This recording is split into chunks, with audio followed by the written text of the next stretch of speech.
Welcome to the HigherEdJobs Podcast. I'm Andy Hibble, the Chief Operating Officer and one of the co-founders of HigherEdJobs. And I'm Kelly Sherwin, the Director of Editorial Strategy. Today we are here with Dr. Amy Hoch, and we'll be talking about well-being on campus. Dr. Hoch is a licensed psychologist, Associate Director of the Wellness Center at Rowan University. Dr. Hoch received her Doctorate of Psychology from Pace University in New York City in 1997. Her professional interests include sexual violence, trauma, sexual health, relationships, and risky behaviors, including self-injury, substance abuse, eating disorders, and suicide. Her theoretical orientation includes dialectical behavior therapy and cognitive behavioral therapy. And Amy is also a recent contributor to an article on well-being efforts on campus. So thank you so much, Amy, for joining us today. Thank you for having me. So we know well-being remains a hot topic, not only hot, but obviously a very important and necessary topic to talk about on college campuses for students, staff, faculty, and job seekers. So let's set the stage by defining wellness or well-being. Yeah, well, that is a good question because I don't think there is one definition that people hold to, but there has been recently an interassociation definition developed that thinks of it really as this optimal but dynamic state in which we're really wanting people to move in the direction of their highest potential. So it's both individual and interconnected. It's a process, and it really has its roots in positive psychology, kind of an area of study that looks at how people really create a life worth living. So I don't want this interview to be, negative by any means, but I think we should get it out of the way. Like what are some ways that people are affected, students, staff on campus, if they are not able to live their best, how we were saying, like their highest potential, and they are affected by negative mental health? Yeah, well, listen, I think we all are at times impacted by environmental issues, political issues. The pandemic is something we all really share as a global trauma. And even before the pandemic, and I think you can look at research that's happened since and that happened before. Already before the pandemic, we were looking at this issue of well-being, moving away from wellness and this kind of Western model of looking at problems, pathologizing issues, and then creating interventions or solutions for the problems. Well-being is really a way of looking at something in a more holistic manner and kind of thinking about how do we optimize life. And the pandemic is a good example that everyone can maybe kind of hold to and think about their own life. When we are isolated from people, when we don't have things like social connection, we're lonelier and we don't do as well. When we are physically disabled in some way, when we are injured, when we are dealing with a chronic health issue, that often leads to difficulties. That doesn't mean people can't still lead fulfilling lives, full lives, but they may need support in kind of thinking beyond the immediate issue that might be debilitating them momentarily. We know that people who are not part of a community, who don't have a sense of belonging, who don't have something in their lives, school, work, that creates a sense of purpose for them, that makes life harder and they don't do as well. And then, kind of behaviorally, financially, emotionally, we know that when people struggle, when they have ebbs and flows with any of those issues, we know that there might be dips in well-being. So there's lots of components to well-being, and you can have an area that has some challenge to it in a moment, but it's really learning skills and really thinking broadly, having perspective over life, so that if there is one thing that creates a challenge, you still have capacities that you've built that help you weather difficult or adverse situations like the pandemic, for example. Thank you for that explanation. I liked how you said earlier that it's a process. It's not like, we've reached perfect well-being. So yeah, I wish. I always say it is a practice, not ever perfected. So that brings its own challenges because some of us really like to get it right and, have a more perfectionistic style. So for those of us who might fall into that category, that can also impact well-being when we become too focused on the perfect end goal and not the process. Thank you. I think that's a I know we're here talking about student well-being, but I think, and you mentioned it, we talk often about careers in academia on our podcast. I think there's so much to be said for the value of the work we do in academia. And what I would say is the little bonus you get from it about the meaning and the positive effects it has on your reflection on yourself in looking at the work you're doing, knowing it's not only important for the students you serve, but also for knowledge that is built in these institutions from the work that faculty do from a research perspective, and the communities that colleges reside in, how important that it affects life culturally and with the arts and with providing leadership and bringing amazing talent to the community. It's great. I'm speaking from my experience, from my time working particularly at Penn State, I'm thinking about now, that it's a wonderful feeling from a well-being perspective than on some of those other days when it's a little bit harder to find it, that you can actually do it. So it's interesting here talking within academia and to people who work in academia about student well-being, but also kind of reflecting on our own well-being, I think is a pretty neat place. From your perspective, do you feel folks at colleges and universities who serve students and serve the missions of the institutions can find different places to tap into that for well-being? Yeah, I think a school, and in this case, a higher education institution, it is ripe ground for really being able to optimize well-being. I think similarly, or opposite to that, you can be at an institution where if you feel alone or isolated, right, it can have the opposite effect. I think that one of the things that has been made even more clear since the pandemic, and that the Surgeon General, Vivek Murthy, has really taken on, I think, as a charge to us all, is this idea of workplace well-being. And if we at higher education institutions, the administration, faculty, staff, are also not cultivating well-being of our own, it's likely that we won't be able to do that for our students and for our colleagues. I'm a administrator, so I'm a manager of staff. I also meet with students.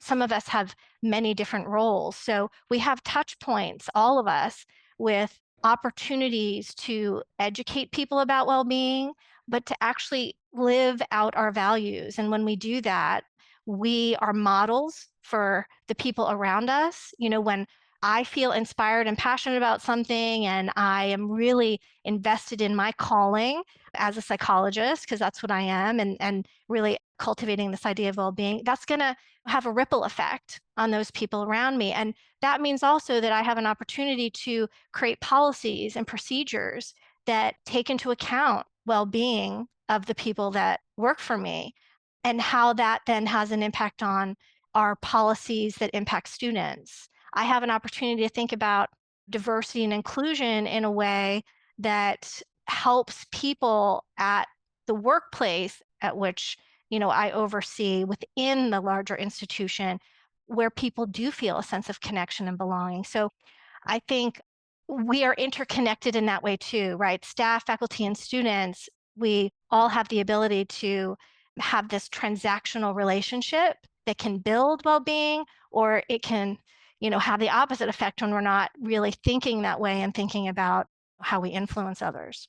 Amy, thank you so much for that thoughtful reflection. And it really is interesting how, particularly when we're not able to do it under optimal situations, how what could be an absolute power can turn into a force that's not so powerful. In regards to your experience in your program at Rowan, what are some of the wellness and well-being programs that you're most proud of? And what's been successful so far on campus in this realm? And why do you think that it's been successful? Well, I think that, there was a group of people that prior to the pandemic really saw the movement towards well-being as really a paradigm shift, and that thinking about it from the top down, the bottom up, really identifying influencers on campus who were going to activate other people who might be inspired by this idea of not just solving problems, but again, building capacity and looking at prevention and optimal well-being overall. So I think that group of people who really has activated things on campus really looked at getting key stakeholders across the university involved, and seeing the benefit of well-being really as almost another pillar, of the university. From that, we have a student well-being committee and we have an employee well-being committee that really looks at both groups of people and how well-being can be cultivated. And then from that, we developed Thrive as a brand around well-being and have really used that to put resources towards creating its own entity outside of the wellness center, because wellness can be seen as problems, right? I go to talk to a clinician at the wellness center or counseling because I have a problem and I want to fix that. And so this idea of separating, even though it kind of falls under the same umbrella, we want to separate it and think about, all right, how do we get people really inspired around these concepts of financial, emotional, behavioral well-being, purpose, community, and social connection. And so Thrive, we put resources towards it, so money behind it, and people who were repurposed to actually oversee just that entity. And from there, we started to create policies and procedures and also programs that would really shine a spotlight on this idea of Thrive. So a couple of those programs include things like Profs with a Purpose. This is an annual walk we do in April that is focused on suicide prevention, and everyone from the community can get involved and walk and raise money, and that money goes back to the students at Rowan. This year, we're doing something new. We had the walk just a couple weeks ago, but we're giving out mini grants to students, faculty, and staff and partners who might create their own programming around well-being, so that hopefully, again, that transaction builds the idea of well-being and produces other programs that will really support students. We also have a retreat in each semester called Recharge and Connect, with the primary purpose being this idea of social connection. We know that freshmen come in the early part of the time that they're there, and if they don't get connected to a group early on, they feel more isolated, they don't do as well academically, and they may not actually stick, and kind of stay through freshman year or beyond. And so getting them connected to a group of people where they have a sense of community is really important. So we offer this retreat at a very minimal price, and we have scholarships for students. They're a very dedicated group of staff that bus the students out to the forest where they do lots of activities together. They stay overnight and they learn a lot about themselves, and they bond with some of these other students who they may have, lifelong relationships with after. And so that idea of connection is one of the things that we really want to focus on. We also have Prof Pals. This is a peer support program that lives directly in Thrive. And so these peers are ambassadors in many ways, other students who, can talk about well-being with other students, get the word out about programming, and often from other students are more likely to take in that information. And again, that's an opportunity for connection with somebody. We also have a student mental health conference every year, which highlights mental health and mental well-being. Students put in proposals, they speak about their own lived experiences, they speak about, well-being or research that they're doing. And then in the very beginning of the semester, we have something called Fresh Check Day, which is an opportunity for students, staff, faculty, community partners to, come onto campus, share resources, elevate discussion around mental health and well-being, and hopefully set the stage for, this is something that used to have a lot of stigma around it. We want students to know that, we want to be talking about this. We want to be thinking about this day in and day out, and help them know the resources from the beginning. I am so impressed with all the programming that Rowan has. That is amazing. And I can say, as a parent of a soon-to-be freshman starting in college in the fall, that type of support is what I hope all institutions have, because you're right, the feeling of being included and connected is so, so important. I mean, not only for our students, but obviously as employees as well. I like the fact that you guys are both tapping into all the different entities on campus. So That's fantastic. So kind of switching gears here, I want to talk a little bit about your research. So part of it was you visited George Mason University and you gathered ideas from the American College Health Association's annual meeting. So what were some key takeaways or some aha moments that you found there at that meeting? I think we didn't know a lot about well-being when we first started to do some of the research. And so I think this idea of it being both individual and interconnected, and how one begins to really think about changing a culture on a university, I think is something that we didn't really think about and had to really consider, all right, how do we identify who stakeholders are? How do we get them inspired about this concept? George Mason and ACHA, the American College Health Association, the ACHA really looks at things from more of a research perspective. They do a lot of surveying, they get information out to colleges and universities. And so the information they started to share, I think, were things that helped us kind of think about, okay, we can't just think about well-being as a program.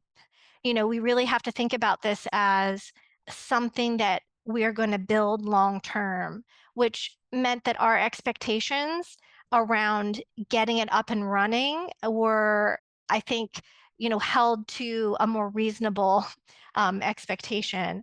I think that this interface of diversity and inclusion and well-being is something that was already kind of a piece of what George Mason and ACHA talked about. But I think even after the pandemic, that became much clearer because we began to see that inequities that were present around healthcare in particular, if people aren't able to access good healthcare or mental health, if they are feeling that they don't belong because they are marginalized, because their identity isn't affirmed, that has a significant impact on well-being. So we can't see the two things as separate.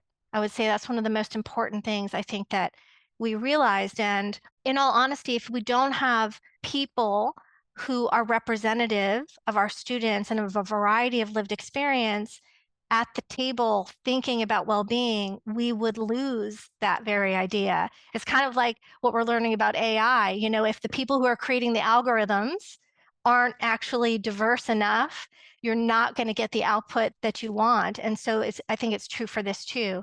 If we don't have faculty, staff, students, and then people of all backgrounds really talking about, all right, what is well-being to you? What does that mean? And who else do we need here that isn't here talking about that?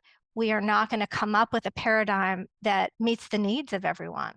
So I think that was probably the most important takeaway. The ACHA's research from that point has really shown that, and has shown that actually in one of the surveys that they do with college students, discrimination and asking about discrimination experiences, for example, when we're not asking about those of students, we lose a very significant risk factor when we're looking at mental health and well-being. So oftentimes we think about behaviors like suicide or self-injury or substance use as important risk factors. They are, but for our students who are marginalized, discrimination has as much, if not more, power to have an impact. And if we're not even asking students about those experiences, we are in some ways invalidating their identity, their sense of belonging. So really being able to take that holistic view and see DEI as wholly interconnected with well-being. Thank you so much. I think the value of DEI and the pervasiveness that it can make a difference within an institution, it's yet another good example of how it really knows no bounds and why universities are committed to it for the right reasons. It's interesting, so much that happens on campus is based off of the academic year, but students and their well-being, therefore, disperse come this time of year and then come back to campus come fall. And New Jersey has a unique summer program that allows university students to access therapy no matter where they may be over the summer. How has that program been integrated into the university? Governor Murphy and the higher education office really put financial backing behind this idea of well-being and mental health. because we know that adolescents and young adults, were impacted the most since the pandemic, although we saw trends in that area prior to the pandemic. And so what Governor Murphy did was put $10 million in the kind of first backing of this teletherapy option for students. So they contracted with a company called YouWill that is a teletherapy platform specifically focused on college students. And they've been in this business prior to this contract, but what it has allowed all higher education institutions across the state of New Jersey to do is to offer this to students. And what that allows is students can match with a therapist 24/7. They can access this platform through their own email. They don't have to come into a wellness center or counseling to access that. It can be done over video, chat, email. So for students who might have more challenge talking to someone, even looking at someone in the eye and doing it that way, there's other opportunities for them to access support. And this is then available in all 50 states. So as you mentioned, when one barrier to treatment sometimes is that when students go home and they're out of state, they go back to a state where I can't meet with them across state lines because of some of the policies around licensure. So with YouWill, they can continue to access treatment. So they may have YouWill throughout the academic year. They can use it at any time. Or if there has to be a kind of an end in treatment over a summer, or even when they go abroad to study, they can still access YouWill services anywhere. And that's a really nice opportunity for students. If they don't want to walk into a place, show their face, if again, there's some stigma still attached to that, they don't have to do that. They can just access it on their own. What's also really nice is that, so that program was initially financially supported through March of 2024. We got word in January that that program was going to be extended to March of 2025. We just got word yesterday that that program is extended through 2026. So students can benefit from that, and so can we actually as mental health clinicians. The other side of well-being, as we said, is that those of us who've been doing mental health in college counseling centers, the demand for services has outweighed the resources that we often have. Rowan has financially supported wellness and mental health resources in a very strong way, but not every institution in New Jersey has that luxury or has had that ability. And so what it helps us do as clinicians is not just have to put out fires with crises that are, we're having to handle for students, or having to potentially limit access to sessions. This way we can offer a lot more programming, and we can do a lot more for students who might want to have in-person sessions with us, and allow students who want to access services via teletherapy using YouWill. That's fantastic. What a wonderful opportunity that students can have access to that. And Andy said earlier, I wanted to piggyback on what he's saying about how institutions are doing it for the right reasons. I just wanted to say, I can see how authentic Rowan is in the mission behind all of this, and it's fantastic. Kind of switching over to looking at leaders, we said something earlier, like, if you have to take care of yourself before you can help your staff or your students. So kind of put your mask on first type approach. But how can university and college leaders check in with their staff and faculty and students to ensure they have that support that they need? Well, I think that directive needs to come from the president of a university, HR within the university, and then the deans and chair people of different departments. And so one of the things that we want to do in the Wellness Center, but also in Thrive, is to be really helping communicate that message to those individuals so that they can start to communicate that message down to those leaders who are then actually going to do check-ins, right, with their staff. Or when they have a first class with their students, they're going to introduce themselves and they're going to talk about the well-being resources on campus. They're going to put those on their syllabi. They're going to put those on any website that might be attached to their department or their college. They're going to offer students extra credit options to go to a program on campus that has to do with well-being. They're going to talk to students about other resources on campus that support their tutoring, student success, social justice, all those things that might help them get connected in ways beyond academics. So one, that means training the staff and faculty around what is offered and what we are doing at Rowan, but right at any institution that would apply to. I think when it comes to managers or leaders, one of the ways that I do that is that we have annual evaluations that we do as staff. And so in my annual evaluation every year, I talk about and rate people on their own ability to take care of themselves, on their own well-being efforts towards themselves. I think that's as much of a job responsibility as anything else, because I believe that if you are doing better, then you're going to do better for your students. So I think building it into things like evaluations, feedback sessions that we want to be having with students, faculty, or staff, I try to, we have monthly staff meetings that are really about this issue. How is everybody doing? Where might we be losing ground in terms of not being connected or not trusting each other or, having feelings of overwhelm? It's us in a staff meeting prioritizing how is everybody doing in terms of burnout? What can we do to support you? All of those things, I believe, should take some priority so that staff feel heard and seen, so that you can know what places are challenges and places that you need to kind of really work on and develop. I also, in my evaluation, talk to people about social justice. So well-being and mental health are social justice issues.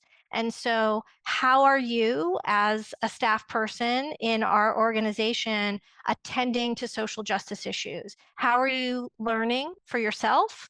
What trainings are you doing that might elevate your own understanding of yourself and the people around you? And how are you putting that into practice so that we as a wellness center or we as an institution are doing better? How does that interface with our strategic action plan with DEI or with the mission for the Wellness Center? So I think we have to find ways to tie it to policies, procedures, evaluations, and then build in check-in points, right, throughout the year, whether that's in retreats with staff, whether that's in feedback sessions, so that we are putting those ideas into actual practices and actions. I love all those efforts. And I think the biggest takeaway I hear is the idea that you guys are talking about it. You're having a conversation. You're not letting people struggle in silence. And it's okay to take care of yourself. And it's important and it's necessary. So thank you for that. What's your advice to higher ed institutions and leadership that want to make well-being and wellness a priority on campus? I think it is to finance it, to model it, to think about, if you are a leader, then this is something that you have to be prioritizing. We just know too much about how trauma impacts productivity and absenteeism and mental health issues. And so if we have that knowledge, then I think we have to be charged with addressing it somehow. I think it's, thinking about your hiring procedures, thinking about and asking questions of those we hire around how they're taking care of themselves. How might you respond to requests from the institution to go beyond your capacity? How will you work to change some of those policies that really might be built into an institution that are hard to change? And I think that having dedicated people, if you're really going to elevate well-being, it's having dedicated people who are assigned to be working on this issue. That is the sole issue that they're working on, but holding that everybody at the university or a workplace has responsibility for well-being. It can't just be the wellness center. It can't just be, Thrive. we have to instill in people that this is something we all can model and can have a huge influence on our students' lives and on our own if we just take a little bit of time, even just to check in with somebody. I love that. And I just have a follow-up question regarding the funding. I know you mentioned, the funding and having it financed. And I know you mentioned in the article that I referenced that you received a grant from the Institute for Meaningful Living.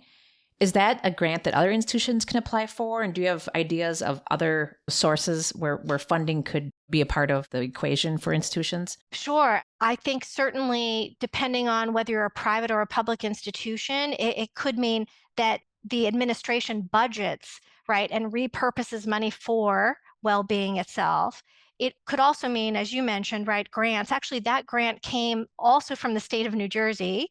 Because of money left over from pandemic funds, they decided to give every university some pool of money that each university had to say what they were going to use it for, with the broadest goal being that we wanted to impact student mental health and well-being. SAMHSA is another government institution that is dedicated to substance abuse and mental health. They often give out grants to higher education institutions or to other institutions around programming for issues like suicide or well-being. The JED Foundation is another organization that does a lot for college campuses, and they often have grant money available or training opportunities, options for institutions to use some of the programming that they've already created to train their own institutions. And then sometimes if you have a foundation at your institution whose really sole purpose is to look at facilitating, donors, looking for people, alumni who might, have money that they'd like to give back. We have worked with our foundation to get word out about some of the programming that we're doing, because we know that there are donors out there who might just have a personal connection to an issue. We just recently got a request about, what do we do around addiction? Because someone had that interest in wanting to give money back. So I would say go to your foundation, let them know what you're doing, what programs you're offering, because that has the ability to perhaps spark the interest of, some person out there who wants to help in some way. Thank you. Those are wonderful resources. Thank you, Amy, so much. We really enjoyed having you on the podcast today. Thank you. I appreciate you elevating well-being. It's such an important topic. So thank you again for your time. And if you have questions for Amy or any thoughts about this podcast, please feel free to email us at podcast@HigherEdJobs.com or send us a direct message on Twitter @HigherEdCareers. Thank you for listening, and we'll talk to you real soon.